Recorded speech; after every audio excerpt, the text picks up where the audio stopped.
It's 1993. Peter Gibb and Archie Butterley have just escaped from the map using plastic explosives. They get away. They're in the getaway car. They're only away for 60 seconds and they smash that getaway car. They are now both seriously injured.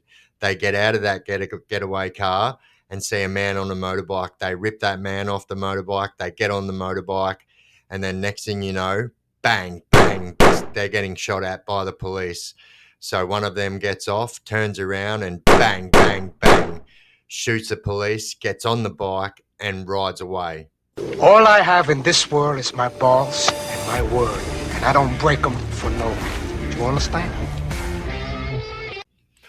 Rightio legends, Chaos Chronicles, and we're back again with another video. And so today we're doing a video on Peter Gibb.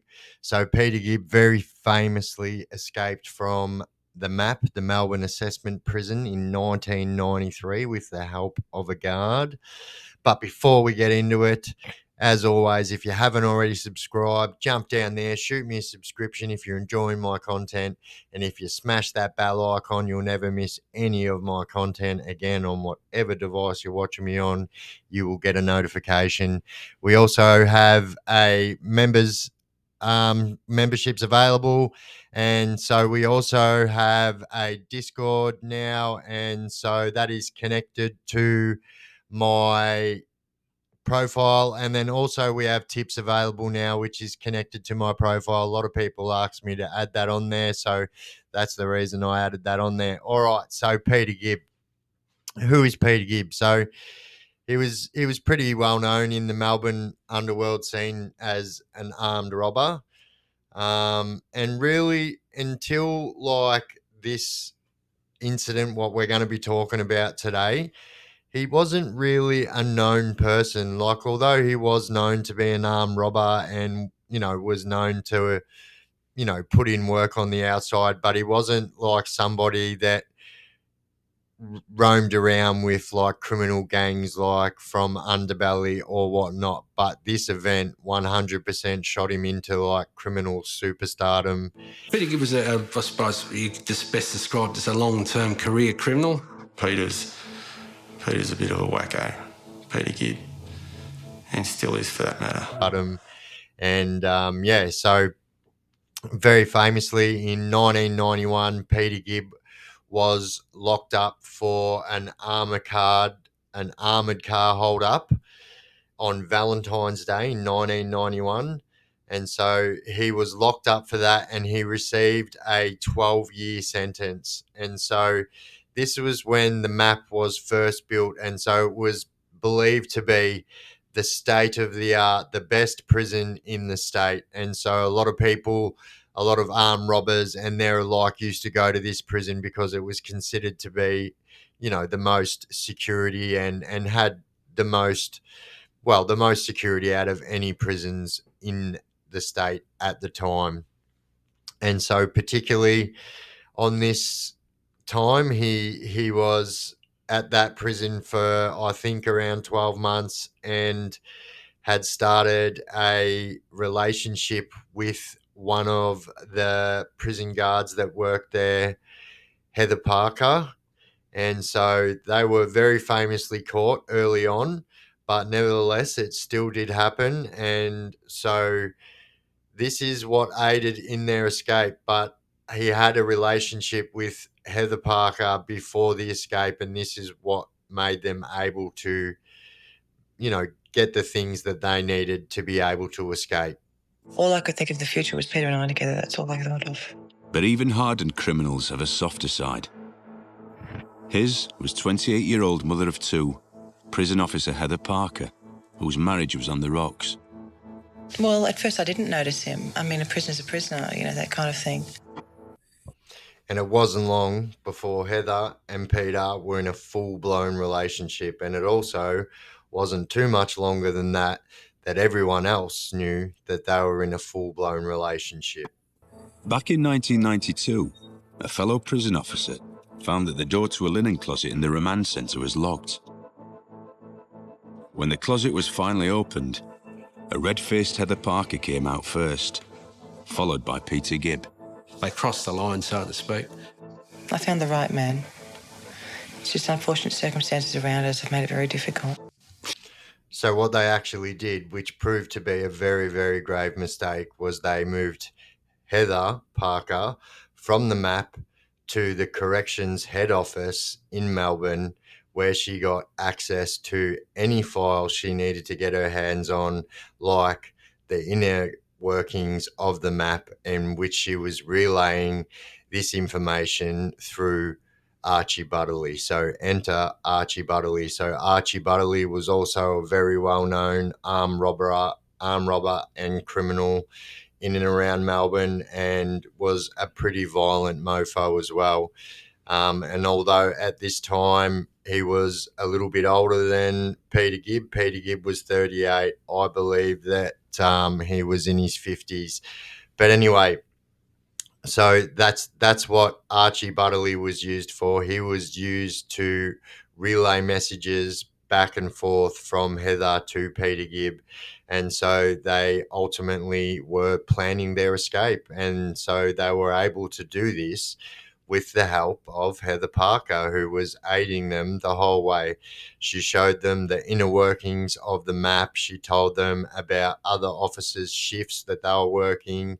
She said when there was going to be least officers there, when would be the best time to do it, where would be the best place to do it. She was giving them every single bit of information that they needed to escape, because all she wanted was to be with her lover. She had fallen head over heels for this man, and that's all she wanted. She wanted to be with this man. So what they did was actually, on this day there was a boxing tournament.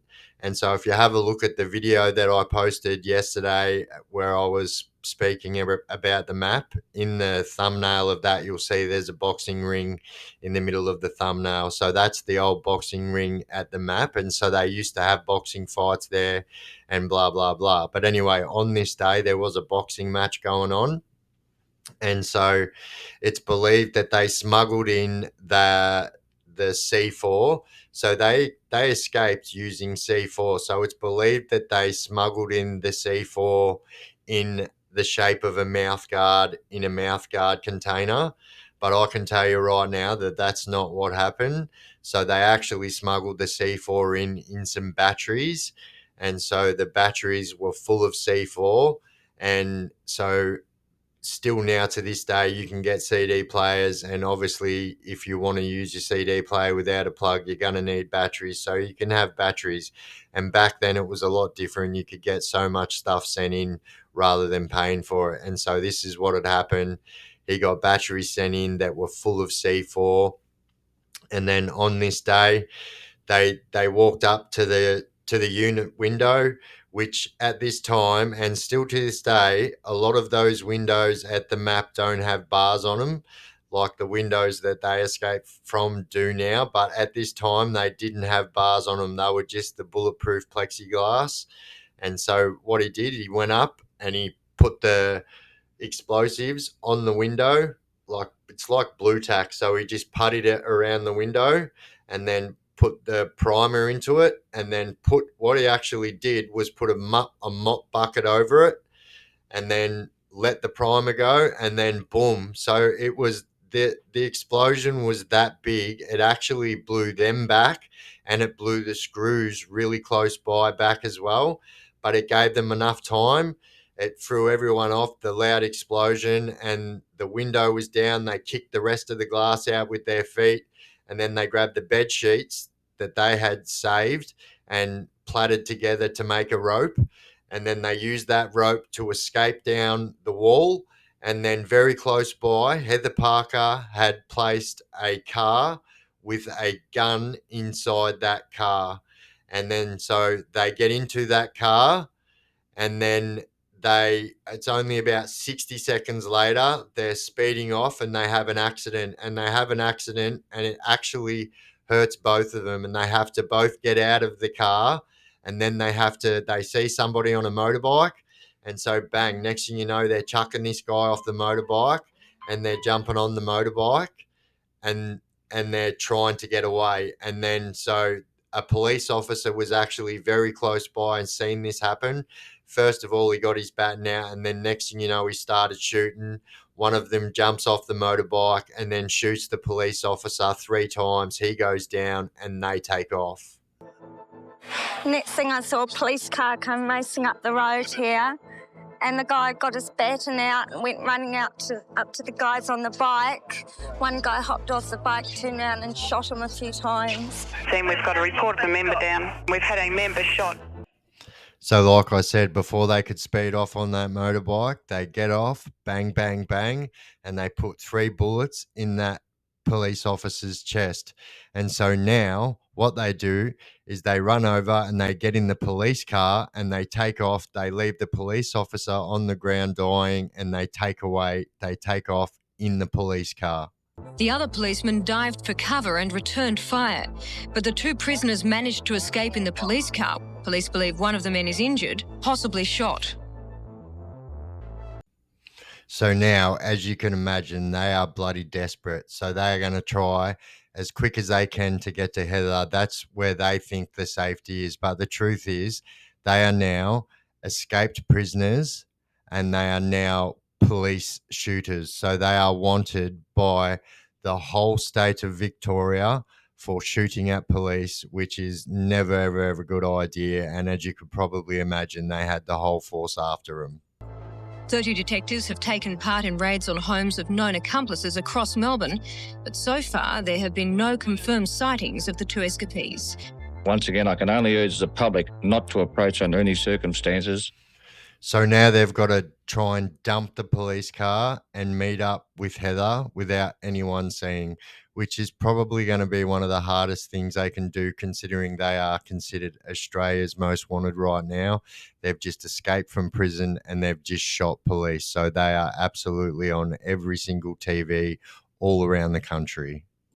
So after 5 days on the run, Heather Parker, Archie Butterley and Peter Gibb rocked up at the Gaffney's Creek Hotel, which is far away in the bush. And so anyway, that they were their own undoing. This is how silly it was. So Butterley had a broken arm, an arm in a cast, and so actually had shaved his head bald on the top there to try and give himself a different look. But all it did was spark the curiosity of the owner of the Gaffney's Creek Hotel. He started asking questions and they knew straight away that this person was onto him.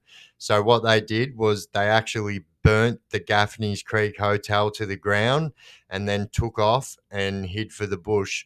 The guy knew straight away at the Gaffney's Creek Hotel that it was the people, the Australia's most wanted, that are all over the TV. He just didn't realise soon enough. So pretty soon they've taken off into the bush, into the dense scrubland. Police were tipped off to the escapees' whereabouts after the Gaffney's Creek pub burnt to the ground last night.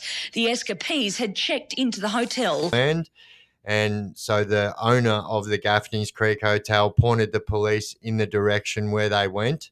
And so they went into that direction, and pretty soon they found a abandoned 4-wheel drive that they believed to be owned by these people.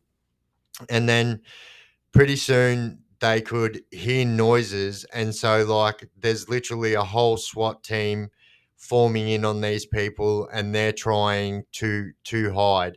And so what happens is next thing you know, this SWAT team starts getting fired upon and they don't know exactly where they're getting fired upon from. All they know is they're getting fired upon from this general direction and they're getting fired upon by a number of weapons. And then so pretty soon, like this firefight didn't last very long. So what actually happened was the SWAT team threw a frag grenade in there and there was no sound coming out of there after that.